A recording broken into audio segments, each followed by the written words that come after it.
Alrighty, we are live. Welcome everyone. My name is Mackenzie. I'm the founder of Grad Jobs, and today I'm interviewing the amazing Raj.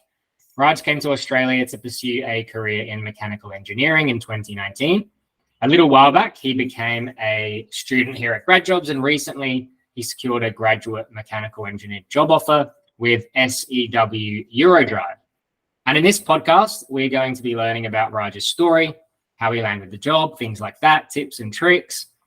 And if you want to contact him, he's happy for you to do so over LinkedIn after the interview. And if you want to get in touch with me or the team at Grad Jobs, head to mygradjobs.com.au or reach out on LinkedIn. Welcome, Raj. How you going? Thank you for the amazing welcome, Mackenzie. It's glad to see you again. And that was a great intro, by the way. And I really love the work that you and the grad job teams are doing. It has helped me a lot. And I just came back here to show gratitude, really. And just wanted to inform you on how things are going and just a basic general talk. So let's see if we can help the community out. Awesome. Looking forward to it. Thanks for taking the time. No worries, Mackenzie. All right. So let's go back to, prior to 2019. Why did you decide to make the big jump, pursue a degree over in Australia in mechanical engineering? All right. In terms of education, so I come from Mumbai, India. Education is good over there, but it is still not up to the mark, I believe. Like, don't get me wrong, it's good, but I always needed like the international exposure, just getting out of the house because in India back there I was pampered a lot. I was like a pampered child, and like everything I wanted, I just got it. And I just wanted to get out of the house as well, be a bit more independent, learn about the world around me, and meet like great, amazing people on the way. And I wanted to be the best and wanted to like compete with the best. So that brought me to Australia here. I was doing my research. I compared a lot of countries and stuff. Australia had like a great weather.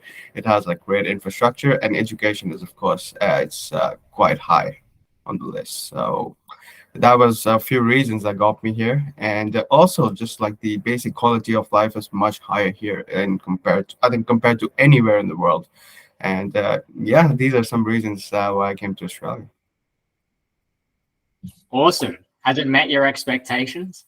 It has exceeded my expectations. Like the whole journey itself, it has made me like into I would say, good human being overall. Like it has given me so much perspective of life. I've met like so many people along the way, heard their stories. I've shared mine, and it has far exceeded my expectations.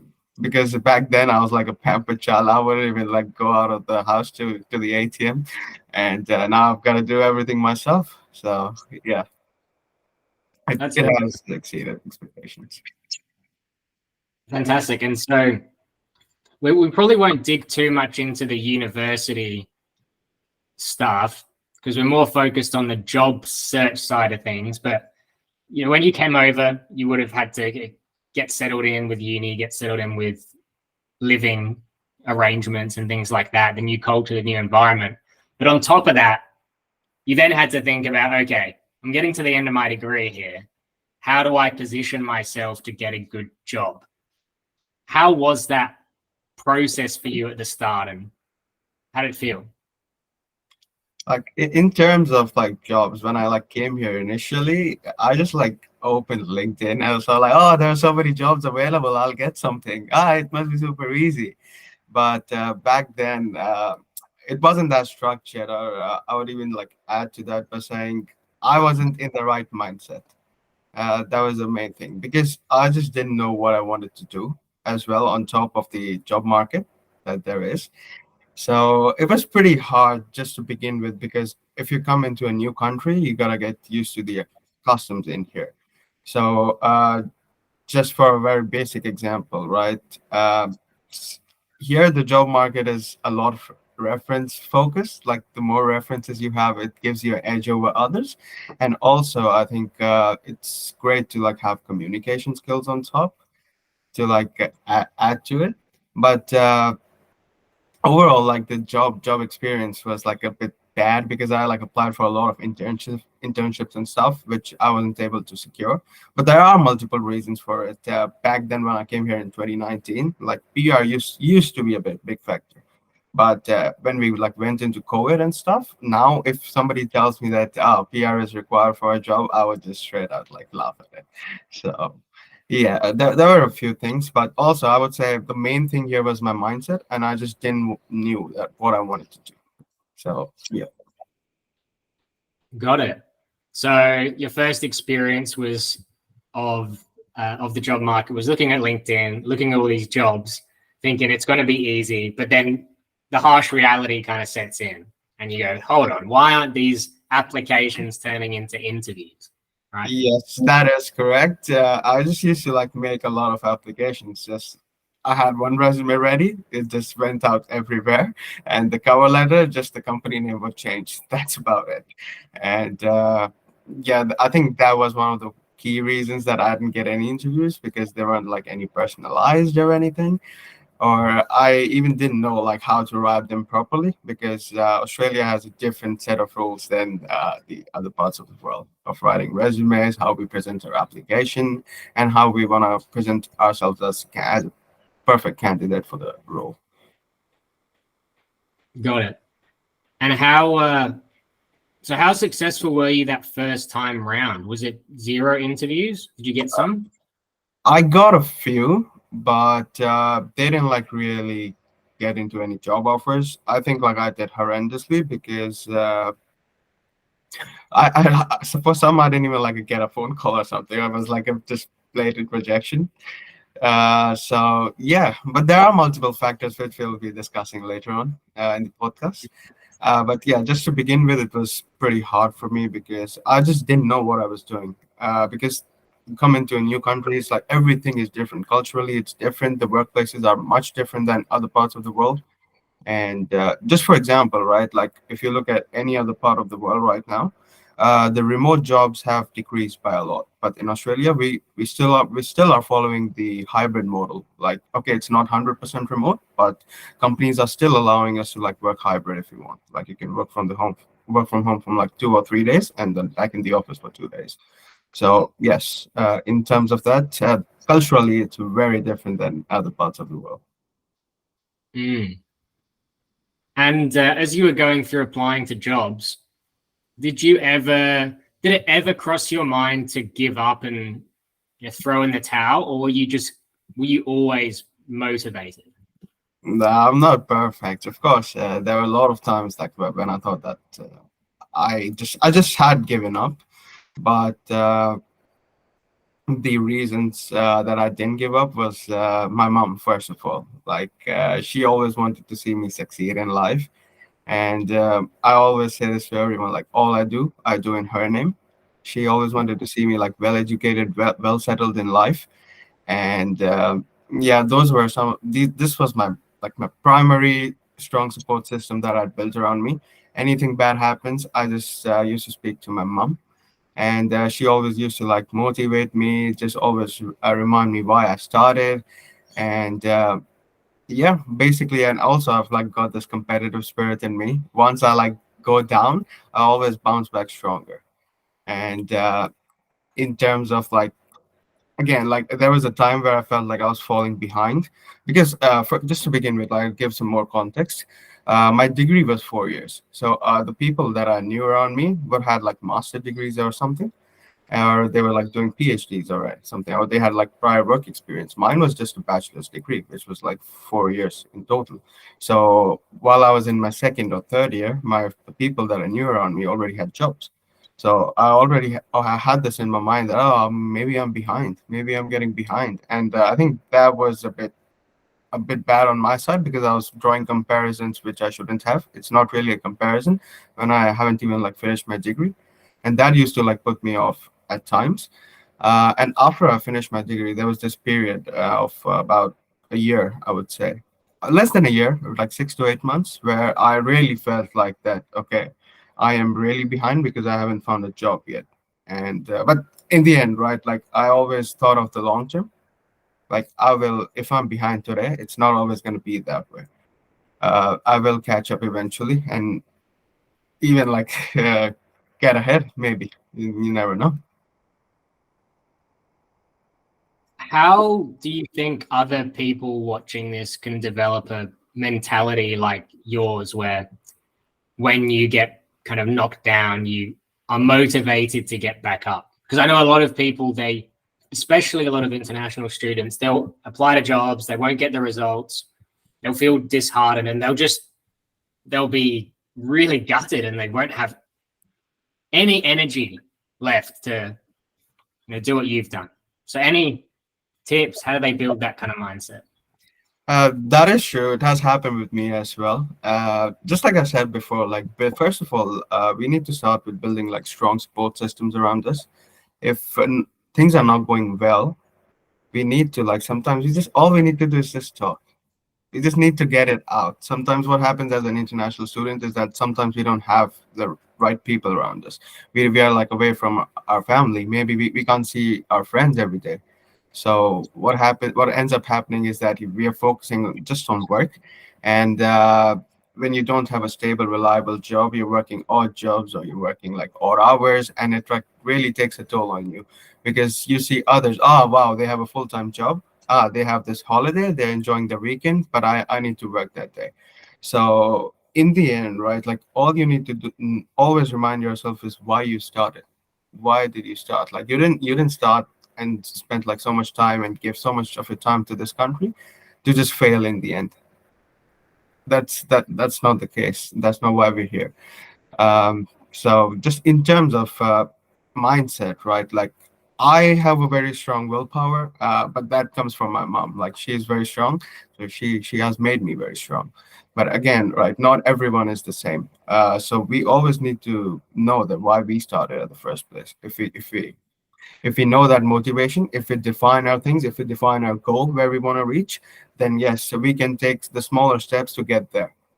So rather than just saying, okay, I need a job or this is my end goal, now we need to break it down into smaller problems and then attack the smaller problems at once. It could be anything. And depending on where my other international students are at the moment, they could be anywhere in the stage. You could be just starting or you could have graduated.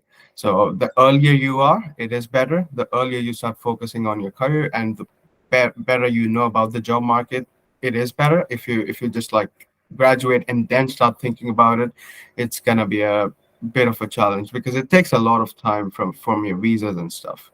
So if you don't want to lose that time during your visas, you need to attack them from the very start.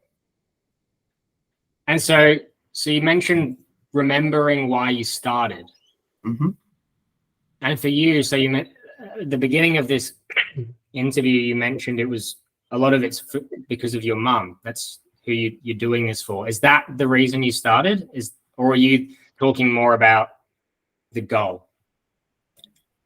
It's a bit of everything because like coming from a family background, like my mom wanted to like study, but back then like she had a decision. Either she could study or she could make me study because I was very little back then. So if she wanted to like put me in a good school and she starts studying on top, she gonna like have managed the expenses.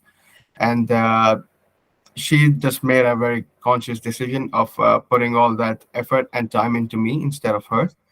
So now I'm 26 today. My mom's in her late 40s, and now when I think about her, it's like she has spent so much time just on me, and I can't let that go to waste. For me, that's my biggest motivation. That my mom has literally sacrificed her own life for me, so I can't let her fail. So this is one of my biggest motivations, and always like my mom always wanted to see me succeed in life, be well educated, be a good human being, and to help as many people as I can, and yeah, just be successful in all facets of life.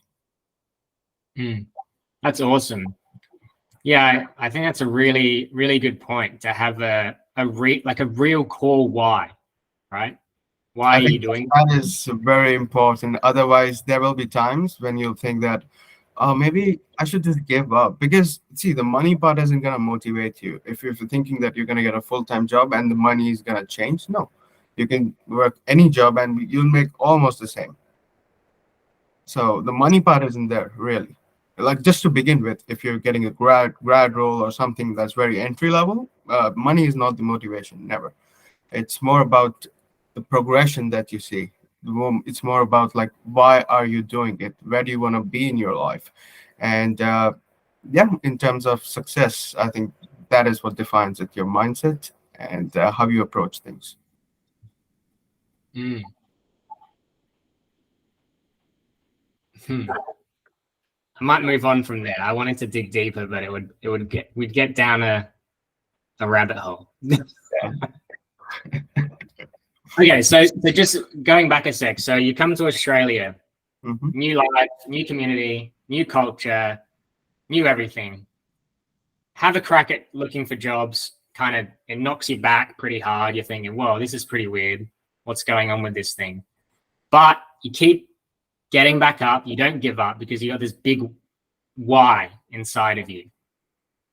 So you ended up landing a great role, top company, mechanical engineering, graduate role, happy with pay, all that sorts of stuff. What do you think was the difference in your approach when you were successful versus when you were getting knocked back all the time? So in my case, right, my case is very specific because I didn't even know what I wanted to do. That was a big, like that was like a big step. I would say it was a step zero because I need to know where I want to go. So if you remember back in the day, like I came to one of their meetings and I said, oh, maybe I want to do cybersecurity now. And yeah, if you remember that. So I just wasn't sure what I want to do. So I think the initial part of your program where we build a roadmap as to where we want to reach, that was crucial. I think I skipped that part a bit because I thought that I knew what I wanted to do, but in the end, I didn't know what I wanted to do, and that I think put me off a bit more, and that demotivated me. Because if you remember, I was looking at roles from like sustainability, I was looking at project management, I was looking at cybersecurity. There was not a single defined thing. So I had to like get back to the drawing board and decide, okay, this is what I want to do. And this is, okay, now I have my step zero. So now we can take step one on top. But when the foundation itself isn't clear, that it's a big problem. So sorry, I'm forgetting your question. What was that? Yeah. So you're answering the question. So one of the big things you changed to move from not getting results to getting results was being clear on your focus, right? Yes, Instead of sitting around cyber, this, that, mechanical, yeah. So it was like crystal clear focus. I remember in your course, in your program, you have that part. And I think I should have done that part a bit better. And again, right, in terms of, it's just about presentation, really, like how we present ourselves in front of the employers. We don't want to be like a bit rude, be a bit cocky, or be anything. Like it needs to be very respectful. It needs to be a mutual respect. And it's really like just the way you communicate, the way you build rapport during the interview, that is very important. You could have like different coffee chats after as well, or before the interviews. Anywhere you go, it's very important to build rapport. Otherwise, it's gonna be like really hard eventually, because if you don't know the people well, it's really hard to like fit in later on. So yeah, so just to like summarize that, crystal clear focus, building a bit more communication skills, being a bit more confident, and me always being like a fat kid, I was like a bit unsure about my body. So yeah, I had to like take another step of losing a bit of weight just so that I feel confident. Like nobody said anything to me, of course, but it's just something that I always want to do, like just lose a bit of weight. Still not there, but yeah, getting there. That's a really interesting point. So clear focus, building those communication skills so that you can build real relationships with people. And you said something really interesting, which is about losing weight.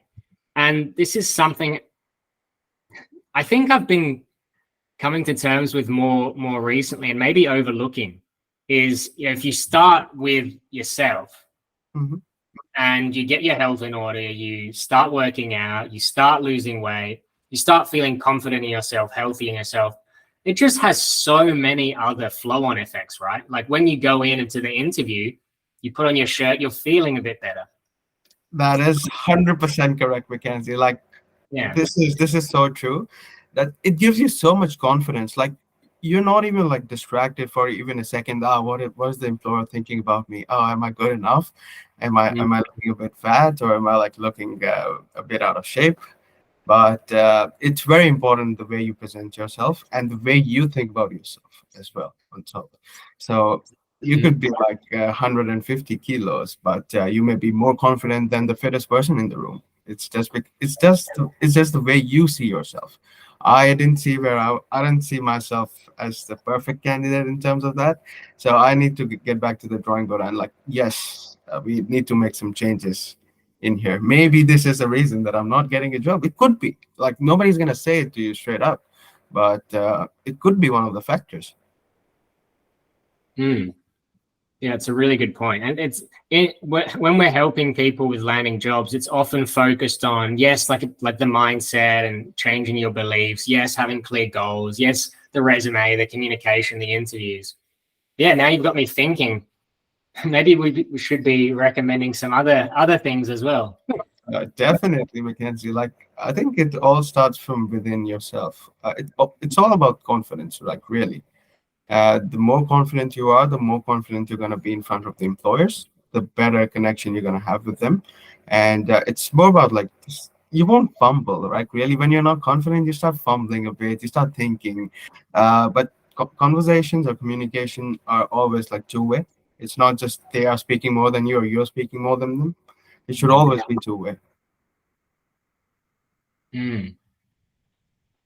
I Yeah. know that doesn't make much sense. Like I'm connecting different parts, but I'm just speaking out of my head straight, really, because main thing that here is just the confidence, really. Mm. The way you think about yourself is the way you're gonna act there. If there's even a little slightest of like, let's say you don't think that you are the best candidate, when you go in there, you need to be sure that you are the best candidate. Like nobody else is better than you. Yes, they may be in certain things, but you, when you're going in for the job, you in your mind should be in the number one. That's it.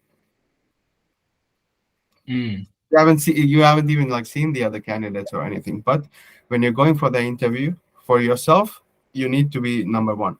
If you don't believe that, why would the employer believe that? They'd be like, yeah, there are like 10 other people waiting outside, so just interview them. Hmm. One of them would be confident. Confidence is key. It's a balance, isn't it? It's a A balance. balance, confidence, but not overconfidence. Yeah. Like focus, but not too much focus. Yeah, well, I'll get back to that point really like later on, once we start talking about the interview part, like how I went during the interview, because I got feedback regarding the hiring, the full hiring process when I joined. So yeah, Yeah, just let's jump in. What was the feedback? So this is when you joined your current company? yes. Yep. So in terms of I don't know if you're like jumping ahead or we should like keep this for a separate part, but Whatever. all right. In terms of like feedback, right? I'm a very curious person. I need to know reasons behind everything that's happening. So when I went in there, my very first few days, right? I was just asking how are the other candidates, which they usually don't reveal. But I have like this good rapport with my boss. So he just revealed a bit in front of me. He said that, okay, technically, there was this one guy who was much better than you. He had like his technicals was off the chart, but it was more about your personality and more about the way you communicate, how you will fit into the office was the reason I got hired instead of the other person. So for me, because when I'm talking, just the reason I'm talking about the confidence part is because when I went for the interview, right?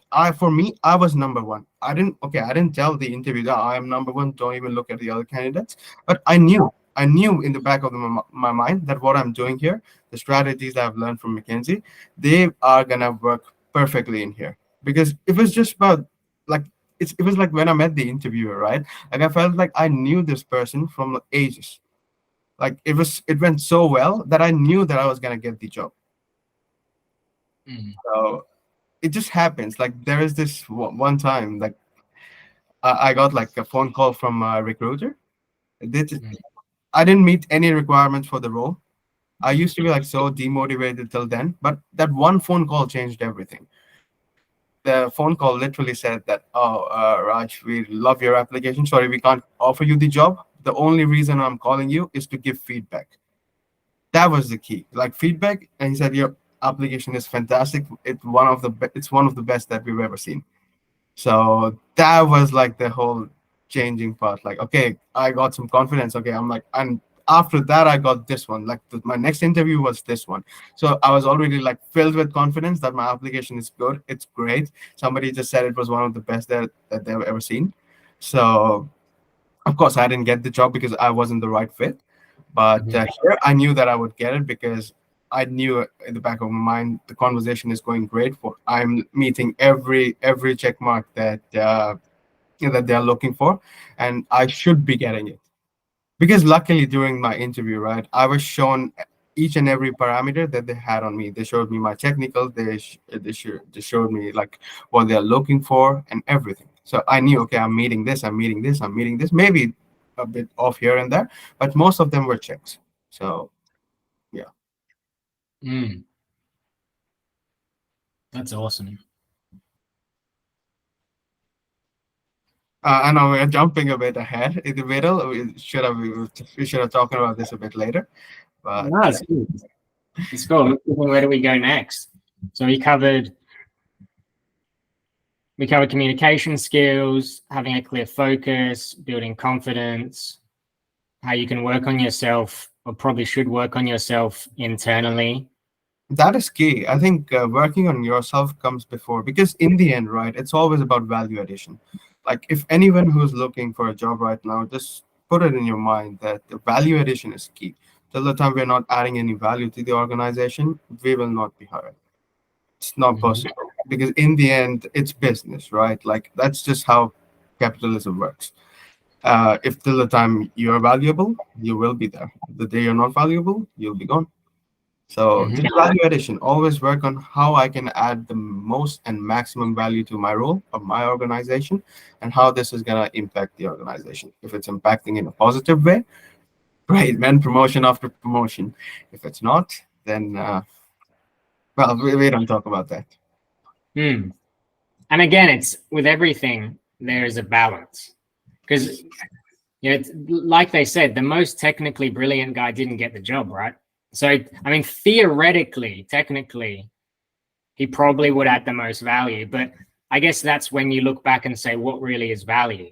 Because for them, value wasn't just technical, right? Value was being someone fun to work with, someone that they liked, someone who would get along with clients if you work with clients, internal stakeholders. Hmm. We do. So, like, the feedback that I got was like, we were looking for someone who's gonna like gel well with the people in the office and the clients. So having a it was more about like behavioral instead of like, I don't want to like talk about other candidates like really who didn't get the job, but what gave me the job was like they were looking for someone who is gonna be well, like who's gonna align themselves with the company, and who's gonna be well with everyone, who behave well, who's going to be very respectful to the company and to the team as well on top, because for them it's like a family company for them. Everybody looks at it as like a family, and that is in one of their cultural values. And yeah, it was very important for them to find someone who's going to be behaving very well with the people in the office and just mixing in with them. Hmm. You talked before about the how the that recruiter called you and said it was one of the best applications they've ever seen. Mhm. What do you think? Obviously, we can't go through the whole process in a short video like this, but what do you think it was that made it so brilliant? So did he drop out because oops.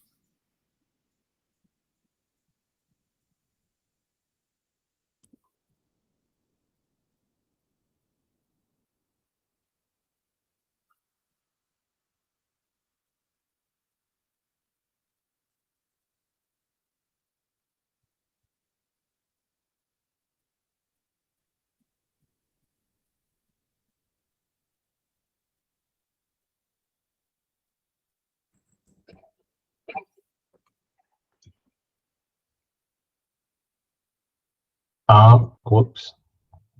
Okay. Did you drop out, Mackenzie? No. I don't know what happened. Anyway, please. All right. All right. What made the application stand out? What do you Right. think? Yeah.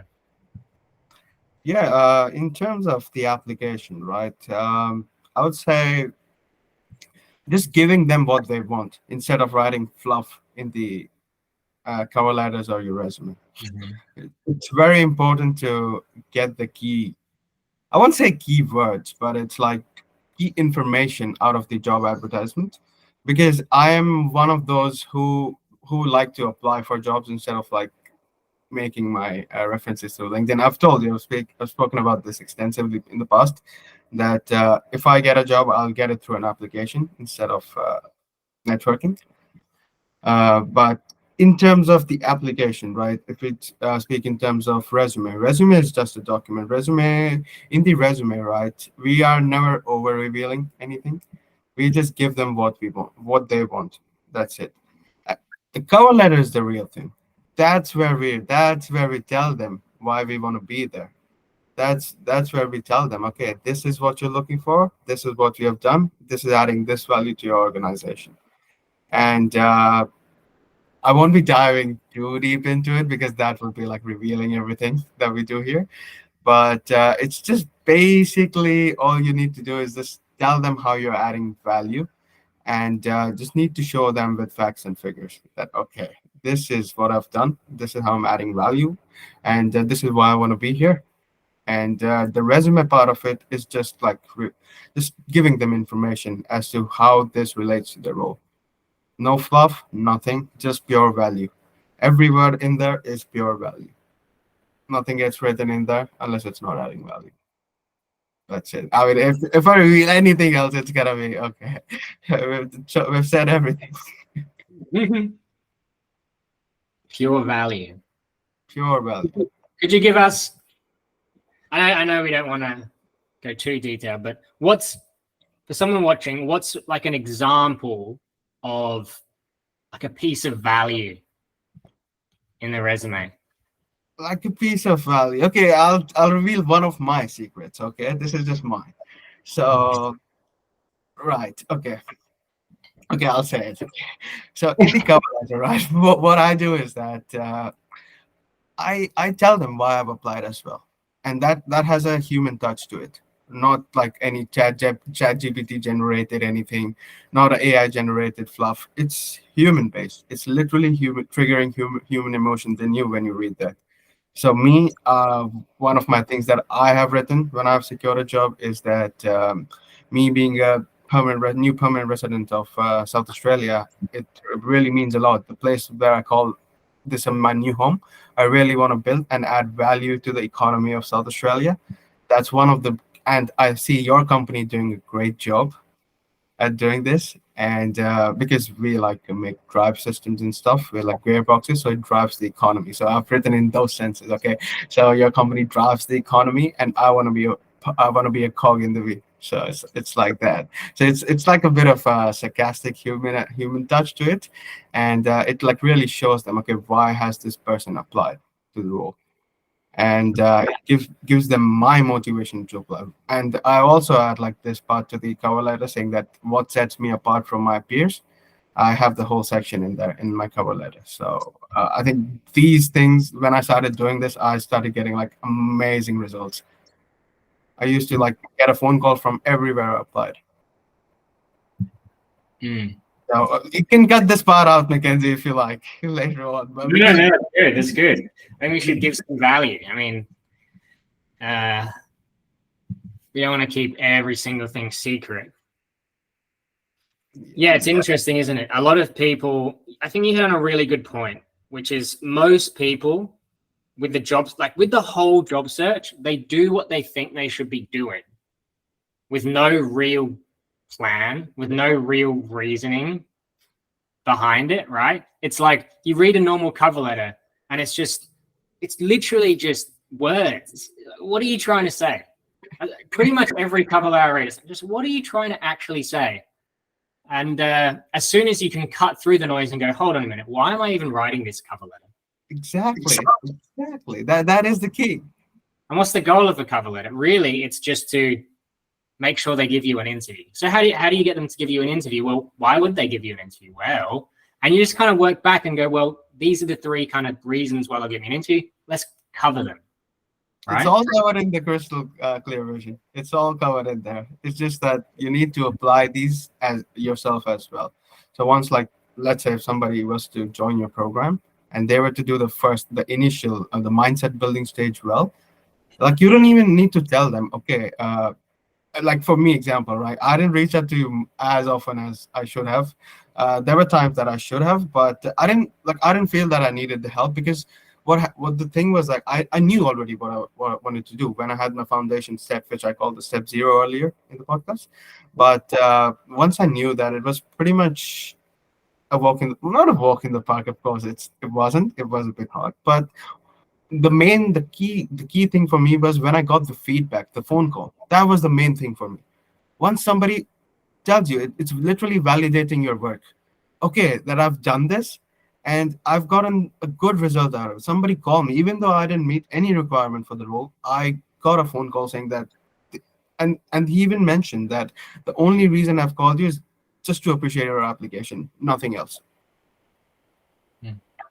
So I was like, thank you. It gave me so much motivation, and it like fueled me up. Like, okay, what I'm doing is correct. So another point that I want to mention is that feedback.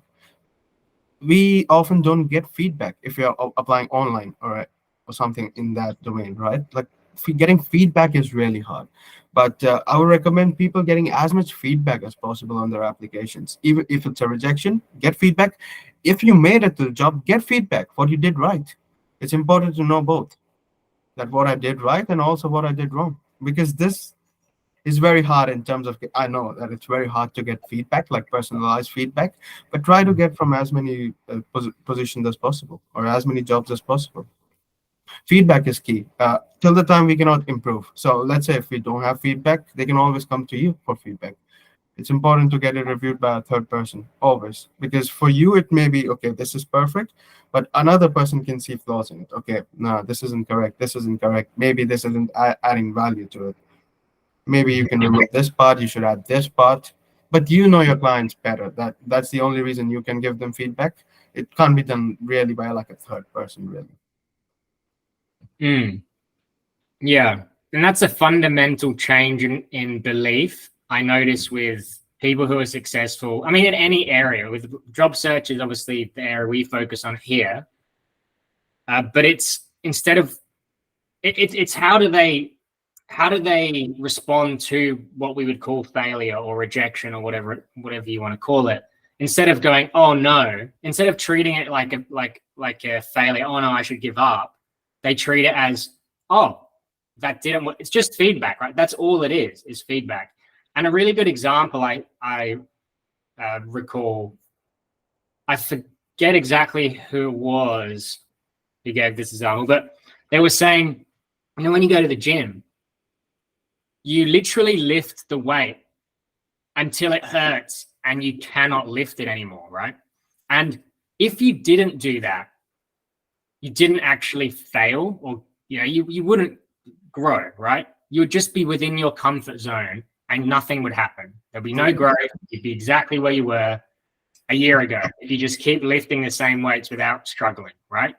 And it's the same with the job search. People get rejected and they cry about it, which, fair is fair enough. But I mean, that's like getting to like fail, you know what I mean? Do you get the analogy? Makes 100% sense, because it's like if you're lifting, like, let's say you're lifting 20 kilos, right? And you're not going to grow if your body can actually handle 40 kilos. If you're like just lifting 20 kilos, it's no point, because your body can already handle 40 kilos. It's just that you don't know about it because you haven't tried it. And also feedback. When you lift 40, and let's say you were about to lift 40 kilos, your body is going to start giving you feedback. Oh, it's hurting. I can only do 5 reps of this instead of the 20 I was doing before. That is feedback. Your body is giving you feedback. Okay, this is good. This is what I should be lifting now. When you start lifting 40, then it goes to 45, then it goes to 50, it goes to 60. It could be anything. But feedback is very important. So we have to get out of our comfort zone. Of course, that is one of the main things here. And feedback, yes, try getting feedback, as much feedback as possible on applications that you make, even if it's a rejection, right? Just try reaching out. I know it's not always possible that you'll get it. I've had it in the past that I wasn't able to get it, but try getting it. It's good. It's good to know why you failed as well. Instead of just crying about it, we can act on it instead. Yeah. See, in the end, right, everybody is going to get a job, but it should always be about picking and choosing what you want instead of just getting a job. That is crucial. That is crucial. Otherwise, it's going to be like, okay, I now have a job. And once you get it, its value reduces. So I have this like famous saying, right, that till the time it's not in your hands, it's gold. Once it's in your hand, it's like dust. Mm. So till the time you only see it, it's like gold. Oh wow, it's so good. Once it's in your hand, it becomes dust. So once you achieve it, it feels a bit different. Okay, then because now your goal changes, your focus changes to a different thing. So but again, right, it's very important to have feedback and just act on it basically. Hmm. Yeah, it is very difficult. I can see sometimes people do apply to hundreds of jobs. They might try to get feedback and they just can't get it for whatever reason. They're struggling with that process. And it can feel like there's no way out because you're applying, you're trying to get feedback, you're not really getting much, and you're not really sure what's going wrong. Honestly, it's hard to know exactly, but often when that's happening, I find that people are just either there's like fundamentally something wrong with their job search, like their resume is really bad, they're messaging people in a way that's like very off-putting or rude or something like that. Or if it's not that, more often than not, they're going for the wrong kinds of jobs. I don't really understand the market. I don't know if you've seen this much with your, people in your circle, but say for example, they graduate with a degree in business analytics. They've got no experience and they think, okay, I've got a degree in business analytics. I want to get a business analyst job. So they start applying to all the business analyst jobs and they wonder why they don't get an offer.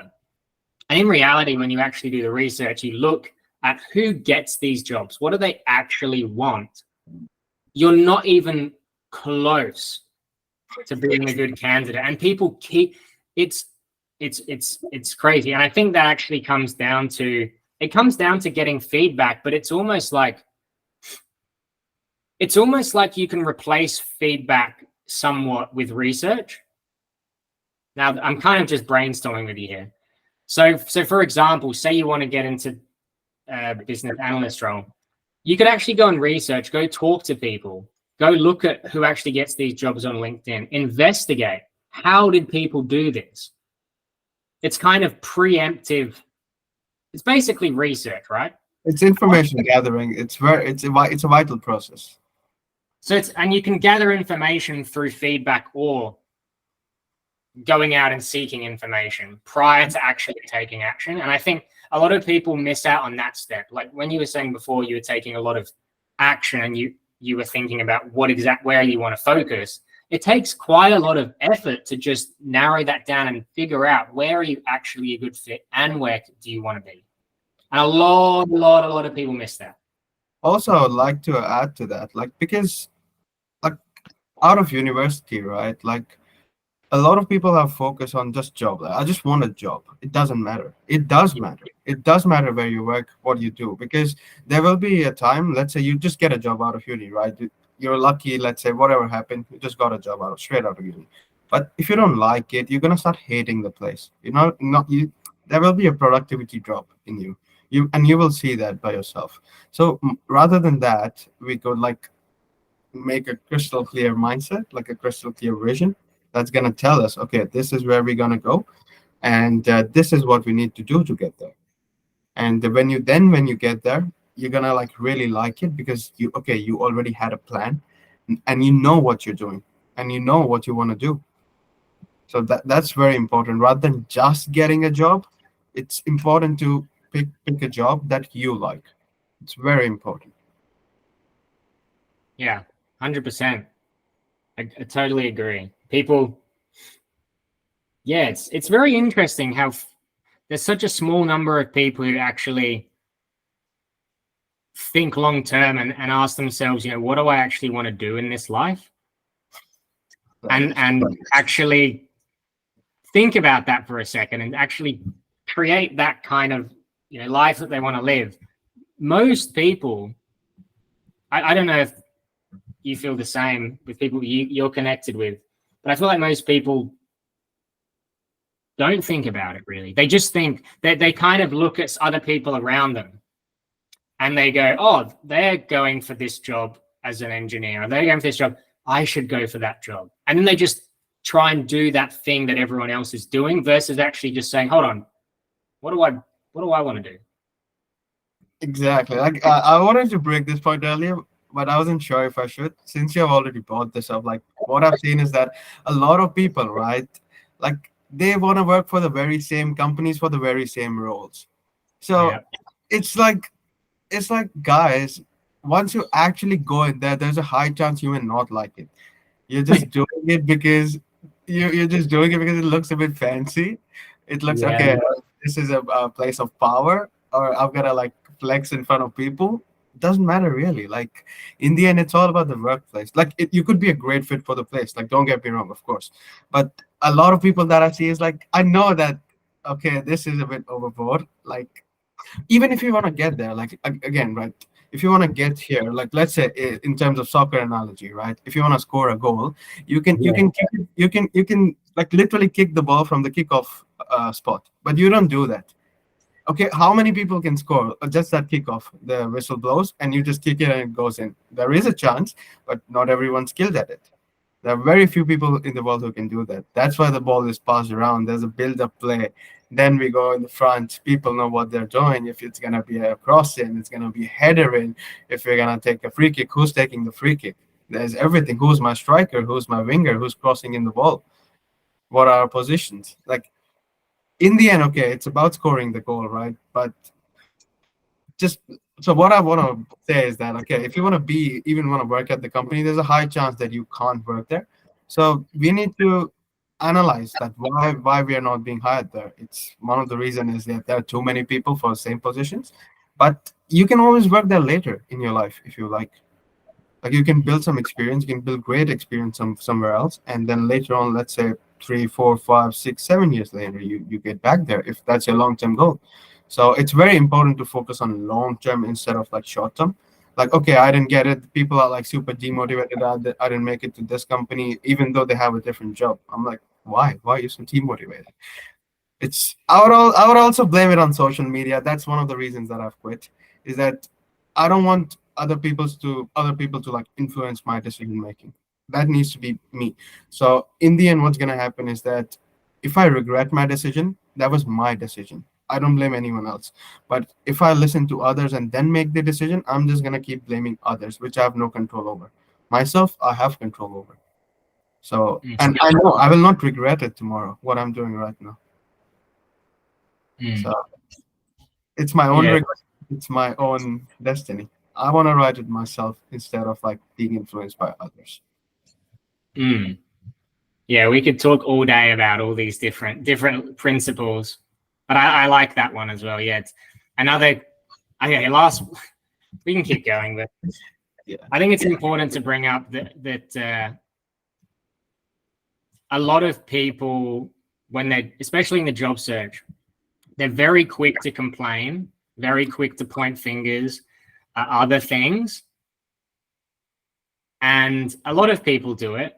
For example, they'll say things like, it's because I don't have PR. I've applied to 100 jobs and, they're not responding to me. Why aren't, they offering me the interview? Oh, my friend got it. I didn't. The system's broken. yeah. Australia is too hard. Yeah, it is hard. But It is. It is supposed to be hard. Otherwise, everyone would have it, right? That's how, if things aren't hard, they're not valuable, right? Exactly. But So yeah, a good principle I think is and a good way to live is how you're also living at the moment, which is I take responsibility. Because if you don't, you're literally just a feather in the wind. Exactly. It's like you're listening to other people. Okay, my friend has applied to this job. My friend sent me this job advert, so I've applied to it.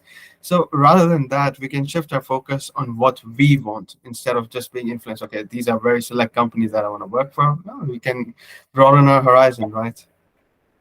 Like always a chance to do that. But it's hard. I get it, like why people complain about it. I used to be same back then, but if somebody's told me that, okay, if I don't have a PR, that's why I don't have a job. In today's market, that is totally incorrect. Totally incorrect. If you said that to me till 2020, 2021, I would have been like, okay, that is true. But no company right now, no company says that we need a PR. If you go read any job advert right now, it's not going to say, unless it's like a very small one, they could still have it. But most of the established companies that are working here currently in Adelaide, at least, none of them say that we need a PR, unless and some jobs, let's say the defense jobs, they require citizenship. So even if you had a PR, would make zero difference. Those are like security clearance jobs. Apart from that, there may be some clients who may request that, but I don't think that's the case anymore. But that's just like for security clearance and like defense kind of jobs. Other jobs are all available. The job market is currently doing fine. I would say it's not doing too great. It's doing good. I would say it's okay. People are finding jobs. There are plenty of jobs available right now. It's just that they don't find the right candidates. It's because we don't work on ourselves and don't present us as the perfect candidate. There's so many jobs out there which are just vacant right now, just vacant because they can't find the right person for it. Alrighty. Any final tips? All right. Final tips is invest in yourself. Always invest in yourself because why would a company pay you? Why would a company pay you? Not till the time you're adding value. So value addition always starts from within. If let's say you've completed the degree or something, that may simply not be enough. You may need to improve or increase your other skills, such as communication, your mindset, how you approach things. Technically, I believe most people are fine. If you finish the degree, I'm pretty sure that you're fine technically, but it's mostly like just develop and build your soft skills. Just so let's say if you're not that confident on writing emails, just focus on that. Start writing emails. Send it to yourself if you like, or send it to Mackenzie. He'll review it for you. And investing in yourself is also join the grad jobs program, and it's one of the best investments that you can make on yourself. It's some things in it you would already be aware of depending on where you are right now in your life, but sometimes all you need to do is pay to for somebody to tell you that, okay, this is right. It's literally giving you validation on things like, okay, let's say you know this part, but sometimes all you need to know is that, okay, this is correct, that what I knew, because there is a lot of information out there. What is right, what is not right, you don't know. So one of my best tips is invest in yourself. Make yourself the right candidate by improving your communication skills, your mindset, and the way you behave with people. That is very important. Awesome. Love it. Thank you very much for your time, Raj. I'm going to finish it up here. I think we've gone quite a long time. Yeah, that's good, Mackenzie. Always got time for you, man. Awesome. Hopefully we'll catch up soon. You soon, definitely. All right. Catch you later. Thanks, everyone, for listening. Bye. Cheers, Mackenzie. Bye-bye.